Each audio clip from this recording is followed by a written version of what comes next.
राज्य सरकारकडून 97,706 कोटींच्या पुरवणी मागण्या सादर. प्रत्येक पोलीस ठाण्यात अंमली पदार्थांविरोधात पथक उभारणार. मुख्यमंत्री देवेंद्र फडणवीस यांची विधानसभेत ग्वाही. अधिवेशनाचं कामकाज हाताळण्यासाठी प्रभारी मंत्र्यांच्या नियुक्तीवरून विरोधकांचा सभात्याग. मुद्रांक नोंदणी प्रक्रियेतील गैरव्यवहारांची महालेखापरीक्षकांमार्फत चौकशी.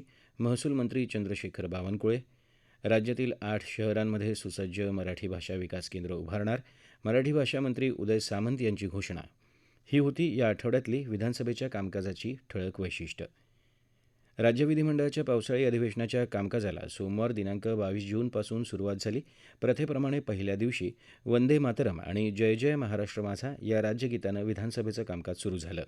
कामकाजाच्या सुरुवातीलाच विधानसभा अध्यक्ष राहुल नार्वेकर यांनी नवनिर्वाचित आमदार, उपमुख्यमंत्री सुनेत्रा अजित पवार आणि अक्षय कर्डिले यांना विधानसभा सदस्यत्व आणि गोपनीयतेची शपथ दिली. अधिवेशनाच्या पहिल्या दिवशी मुख्यमंत्री तथा वित्तमंत्री देवेंद्र फडणवीस यांनी तब्बल 97,706 कोटींच्या पुरवणी मागण्या सभागृहात सादर केल्या. यात पुण्यश्लोक अहिल्यादेवी होळकर शेतकरी कर्जमुक्ती योजना 2026 साठी 20,552 कोटी रुपयांची तरतूद करण्यात आली आहे. यापूर्वीच्या कर्जमाफीतील प्रलंबित बोजासाठी 200 कोटींची तरतूद करण्यात आली. एकूण 97,706 कोटी रुपयांच्या या स्थूल पुरवणी मागण्या असल्या तरी विविध तांत्रिक समायोजनं आणि केंद्र सरकारच्या मदतीचा परतावा लक्षात घेता राज्याच्या तिजोरीवर प्रत्यक्ष निव्वळ अतिरिक्त भार 74,817 कोटी रुपयांचा पडणार आहे. पद्मविभूषण आशा भोसले, पद्मभूषण सुमन कल्याणपूर यांच्यासह विधानसभेच्या दिवंगत माजी सदस्यांच्या निधनाबद्दल सभागृहात शोकप्रस्ताव मांडण्यात आला. विधानसभा अध्यक्षांनी शोकप्रस्तावाचं वाचन केल्यानंतर सभागृहानं 2 मिनिटं स्तब्ध उभं राहून दिवंगतांना श्रद्धांजली अर्पण केली. प्रस्तावाच्या छापील प्रतींमधील तांत्रिक चुका आणि बारीक फॉन्टमुळे वाचनादरम्यान चुका झाल्याचा खुलासा विधानसभा अध्यक्षांनी केला आणि दिलगिरी व्यक्त केली. पावसाळी अधिवेशनातलं कामकाज हाताळण्यासाठी मुख्यमंत्री आणि दोन्ही उपमुख्यमंत्र्यांनी आपल्याकडील काही खात्यांचा प्रभार अन्य मंत्र्यांकडे दिला असून विधानसभा अध्यक्षांनी याबाबतची माहिती सभागृहाला दिली. मात्र सभागृहात मंत्री असताना अन्य मंत्र्यांकडे प्रभार सोपवण्याची नवी प्रथा चुकीची असल्याचं सांगत विरोधी बाकांवरील सदस्यांनी त्याला हरकत घेतली.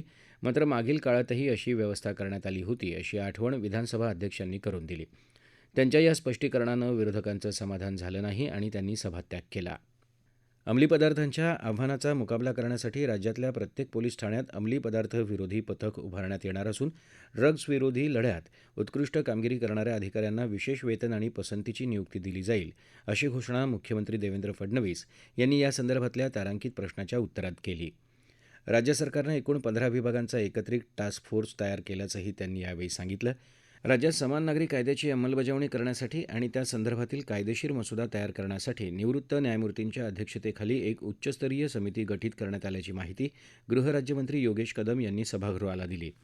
समान नागरी कायदा लागू करण्यासाठी राज्य सरकार 100% प्रयत्नशील असून मुख्यमंत्री देवेंद्र फडणवीस यांनी तशा स्पष्ट सूचना दिल्याचं गृहराज्यमंत्र्यांनी सांगितलं. राज्यात मराठी भाषेचा प्रचार, संवर्धन आणि शासकीय कामकाजातला मराठीचा वापर वाढवण्यासाठी येत्या वर्षभरात पुणे, नाशिक, रत्नागिरी, छत्रपती संभाजीनगर, अमरावती, नागपूर, चंद्रपूर आणि कोल्हापूर या 8 शहरांमध्ये सुसज्ज मराठी भाषा विकास केंद्र उभारणार असल्याची घोषणा मराठी भाषा मंत्री उदय सामंत यांनी केली. सदस्य सुधीर मुनगंटीवार यांनी उपस्थित केलेल्या अर्धा तास चर्चेच्या उत्तरात त्यांनी ही माहिती दिली. यासोबतच लंडनमधील महाराष्ट्र मंडळाच्या ऐतिहासिक इमारतीत छत्रपती शिवाजी महाराज यांच्या नावानं मराठी भाषा वैश्विक केंद्र सुरू केलं जाणार असल्याचंही त्यांनी सांगितलं. कोकणातील आंबा आणि काजू पिकांचं तब्बल 90% नुकसान झालं असून राष्ट्रीय आपत्ती प्रतिसाद दल अर्थात NDRF निकषांच्या पलीकडे जाऊन राज्य सरकारकडून वाढीव आर्थिक मदत दिली जाईल असं आश्वासन मंत्री नितेश राणे यांनी सभागृहात दिलं. तर कोकणातील बागायतदारांना तातडीनं दिलासा देण्याचे निर्देश मुख्यमंत्र्यांनी दिले असून 209 कोटी रुपयांच्या मदतनिधीची प्रस्ताव मदत पुनर्वसन विभागाकडे पाठवण्यात आली आहे. तसंच फळपीक विमा योजनेतून निधीही दिला जाणार असून येत्या 15 दिवसात हा निधी वितरित केला जाईल असं कृषीमंत्री दत्तात्रय भरणे यांनी चर्चेदरम्यान स्पष्ट केलं. मुद्रांक शुल्क निश्चितीत अर्धन्यायिक अधिकाऱ्यांच्या गैरवापराच्या तक्रारींच्या पार्श्वभूमीवर 1 एप्रिल 2021 ते 31 मार्च 2026 या काळातील राज्यातील सर्व प्रकरणांची महालेखापाल यांच्या विशेष कृती दलाच्या माध्यमातून सखोल चौकशी केली जाईल अशी घोषणा महसूल मंत्री चंद्रशेखर बावनकुळे यांनी केली. राज्यात गौण खनिज माफिया आणि वाळू तस्करी रोखण्यासाठी विशेष कृती दल स्थापन केलं जाणार असल्याचंही महसूल मंत्री बावनकुळे यांनी यासंदर्भातील प्रश्नाच्या उत्तरात सांगितलं. राज्यात बालविवाह रोखण्यासाठी राजस्थानच्या धर्तीवर लग्नपत्रिकेत वधू आणि वर यांच्या जन्मतारखेची नोंद करणं बंधनकारक करण्याचा विचार शासन करत असल्याची माहिती महिला आणि बालविकास मंत्री आदिती तटकरे यांनी या संदर्भातील तारांकित प्रश्नाच्या उत्तरात दिली. महाराष्ट्रात आतापर्यंत प्रधानमंत्री आवास योजनेअंतर्गत 6,05,596 घरकुलांची कामं पूर्ण झाली आहेत. देशभरात एखाद्या राज्यानं नोंदवलेला हा विक्रम आहे. या घरांपैकी 5 लाख घरांचं लोकार्पण नुकतंच करण्यात आलं, अशी माहिती ग्रामविकास मंत्री जयकुमार गोरे यांनी या संदर्भातील तारांकित प्रश्नाच्या उत्तरात दिली. पुणे जिल्ह्यातील लोहगड इथं केतन अगरवाल या तरुणाच्या झालेल्या हत्येच्या निष्पक्ष तपासासाठी या घटनेची विशेष तपास पथकामार्फत चौकशी करायचे निर्देश तालिका अध्यक्ष राजू खरे यांनी राज्य सरकारला दिले. सदस्य सुनील शेळके यांच्या मागणीनंतर त्यांनी हे निर्देश दिले. मात्र तालिका अध्यक्षांनी दिलेले निर्देश सरकारला लागू होतात का, असा तांत्रिक मुद्दा विरोधी बाकांवरचे सदस्य भास्कर जाधव यांनी उपस्थित केला. त्यावर विधानसभा अध्यक्ष या प्रकरणी अंतिम निर्णय घेतील, असं तालिका अध्यक्षांनी स्पष्ट केलं. तब्बल 97,706.40 कोटी रुपयांच्या पुरवणी मागण्या सादर. विधानसभेच्या आमदारांकडून निवडून आलेल्या 10 विधान परिषद सदस्यांचा परिचय. पद्मविभूषण आशा भोसले, पद्मभूषण सुमन कल्याणपूर आणि दिवंगत विधान परिषद सदस्यांना श्रद्धांजली. राज्य सरकारी कर्मचाऱ्यांप्रमाणेच एसटी कर्मचाऱ्यांनाही महागाई भत्ता, घरभाडं भत्ता आणि वार्षिक वेतनवाढीत वाढ मंजूर. परिवहन मंत्री प्रताप सरनाईक यांची घोषणा. पुणे विषारी दारूकांडात आवश्यक असल्यास मकोका कायदा लावणार. गृहराज्यमंत्री योगेश कदम यांची घोषणा. ही होती विधान परिषदेच्या आठवड्याच्या कामकाजातील काही क्षणचित्र. विधिमंडळाच्या पावसाळी अधिवेशनाला सोमवार दिनांक 22 जुलै रोजी दुपारी 12 वाजता प्रारंभ झाला. कामकाजाच्या सुरुवातीला विधानसभेच्या आमदारांकडून निवडून आलेल्या डॉक्टर नीलम घोरे, ओमप्रकाश उर्फ बच्चू बाबाराव कडू, अंबादास एकनाथराव दानवे, डॉक्टर प्रज्ञा राजीव सातव, प्रमोद शांताराम जठार, झिशान जियाउद्दीन सिद्दीकी, माधवी संजय नाईक, सुनील विनायक कर्जतकर, विवेक बिपिनदादा कोल्हे आणि संजय नथ्थूजी भेंडे यांचा सभागृहाला परिचय करून दिला गेला. 97,706.40 कोटी रुपयांच्या पुरवणी मागण्या वित्त राज्यमंत्री आशिष जयस्वाल यांनी विधान परिषदेत सादर केल्या.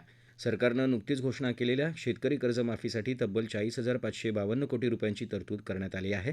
यात आधीच्या कर्जमाफीतील प्रलंबित बोजासाठी 200 कोटी रुपये, तर आत्ताच जाहीर करण्यात आलेल्या नव्या पुण्यश्लोक अहिल्यादेवी होळकर शेतकरी कर्जमुक्ती योजना 2026 साठी 20,252 कोटी रुपयांची तरतूद करण्यात आली आहे. एकूण 97,706 कोटी रुपयांच्या या स्थूल पुरवणी मागण्या असल्या तरी विविध तांत्रिक समायोजनं आणि केंद्र सरकारच्या मदतीचा परतावा लक्षात घेता राज्याच्या तिजोरीवर प्रत्यक्ष निव्वळ अतिरिक्त भार 74,817.66 कोटी रुपयांचा पडणार आहे. पद्मविभूषण आशा भोसले, पद्मभूषण सुमन कल्याणपूर यांच्यासह दिवंगत प्राध्यापक भाऊराव तुळशीरामजी देशमुख, सुरेशकुमार कन्हैयालाल जेथलिया यांच्या निधनाबद्दल विधान परिषदेत आदरांजली अर्पण करण्यात आली. सभापती प्राध्यापक राम शिंदे यांनी हा शोकप्रस्ताव मांडला.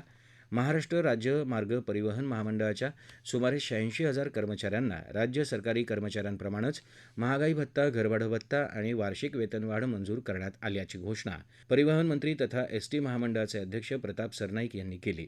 विधान परिषदेत निवेदन करताना मंत्री सरनाईक म्हणाले की या निर्णयामुळे महामंडळावर दरमहा सुमारे 45 कोटी रुपयांचा अतिरिक्त आर्थिक भार पडणार असला तसंच महागाई भत्ता, घरभाडं भत्ता, वार्षिक वेतनवाढीची थकबाकी आणि इतर वैधानिक देणी मिळून सुमारे 5,649 कोटी रुपयांची देयकं अदा करण्यासाठी शासन भविष्यात आवश्यक ते प्रयत्न करेल, अशी ग्वाही देखील त्यांनी दिली.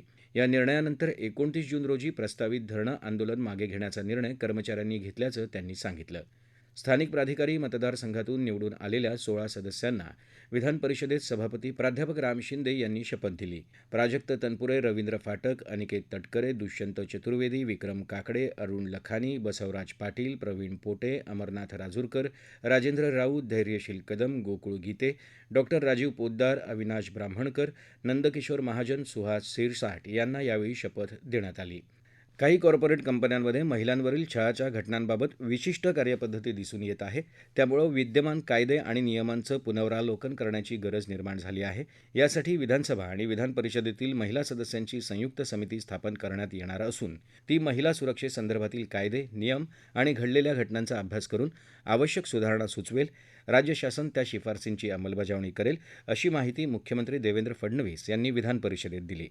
संयुक्त महाराष्ट्र लढ्याचा ऐतिहासिक दस्तऐवज मिळवण्यात शासनाला यश आलं असून हा दस्तऐवज शासन आपल्या संग्रहात घेऊन त्याचं जतन आणि संवर्धन करणार आहे, अशी माहिती सांस्कृतिक कार्यमंत्री आशिष शेलार यांनी विधान परिषदेत केलेल्या निवेदनात दिली.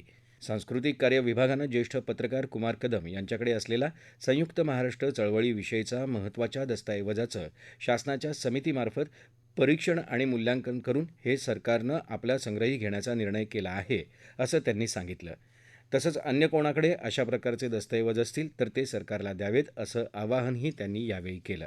अवैध प्रवासी वाहतुकीमुळे होणारे अपघात रोखण्यासाठी मालवाहू वाहनांतून प्रवासी वाहतूक करणाऱ्या वाहनांवर कठोर कारवाई केली जाणार असून अशा वाहनांचे परवाने रद्द करायचे निर्देश देण्यात आले आहेत अशी माहिती परिवहन मंत्री प्रताप सरनाईक यांनी दिली. मंत्री सरनाईक म्हणाले की अलीकडे घडलेल्या 2 भीषण अपघातांमध्ये अनुक्रमे 13 आणि 11 जणांचा मृत्यू झाला असून दोन्ही घटनांमध्ये अवैध प्रवासी वाहतूक हेच प्रमुख कारण होतं. या प्रकरणांमध्ये वाहन चालकासह संबंधित वाहन मालकांवरही गुन्हे दाखल करण्यात आले आहेत. संबंधित मालवाहू वाहनाचा परवानाही रद्द करण्यात आला आहे. अपघातग्रस्तांच्या कुटुंबियांना शासनाकडून प्रत्येकी 5 लाख रुपयांची आर्थिक मदत जाहीर करण्यात आली होती. राज्यातील वाढती लोकसंख्या आणि सार्वजनिक वाहतूक व्यवस्थेवरील ताण लक्षात घेऊन एसटी महामंडळासाठी 8,300 नवीन बस खरेदी करण्यात आल्या आहेत. राज्यातील अपघातप्रवण ठिकाणांचा अभ्यास करून व्यापक रस्ता सुरक्षा आराखडा तयार करण्यात आला आहे. ग्रामीण आणि दुर्गम भागात प्रवाशांना अधिकृत वाहतूक सेवा उपलब्ध व्हावी यासाठी 100 मिनी बसेसही ताफ्यात समाविष्ट करण्यात आल्या आहेत. पुणे आणि पिंपरी चिंचवडमधील हडपसर, दापोडी आणि फुगेवाडी परिसरात मिथेनॉल मिश्रित विषारी दारू पिऊन 22 जणांचा मृत्यू झाल्याच्या प्रकरणातील आरोपींवर महाराष्ट्र संघटित गुन्हेगारी नियंत्रण कायदा मकोका लावण्यात येईल अशी घोषणा गृहराज्यमंत्री योगेश कदम यांनी गुरुवारी विधान परिषदेत केली. या प्रकरणात राज्य उत्पादन शुल्क विभाग आणि पोलीस विभागातील एकूण 13 कर्मचाऱ्यांवर कारवाई करण्यात आली असून वरिष्ठ अधिकाऱ्यांनाही जबाबदार धरण्यात आलं आहे असंही त्यांनी सांगितलं. राज्यात सध्या विजेची कोणतीही टंचाई नसून कृषी पंपांना नियमानुसार दिवसा 8 तास वीज पुरवठा केला जातोय. राज्यातील सुमारे 75% शेतकऱ्यांना दिवसा वीज उपलब्ध झाली असून उर्वरित 25% शेतकऱ्यांनाही या वर्षाअखेरीस दिवसा वीज पुरवठ्याच्या कक्षेत आणण्याचा सरकारचा प्रयत्न असल्याची माहिती मुख्यमंत्री देवेंद्र फडणवीस यांनी विधान परिषदेत प्रश्नोत्तराच्या तासात दिली.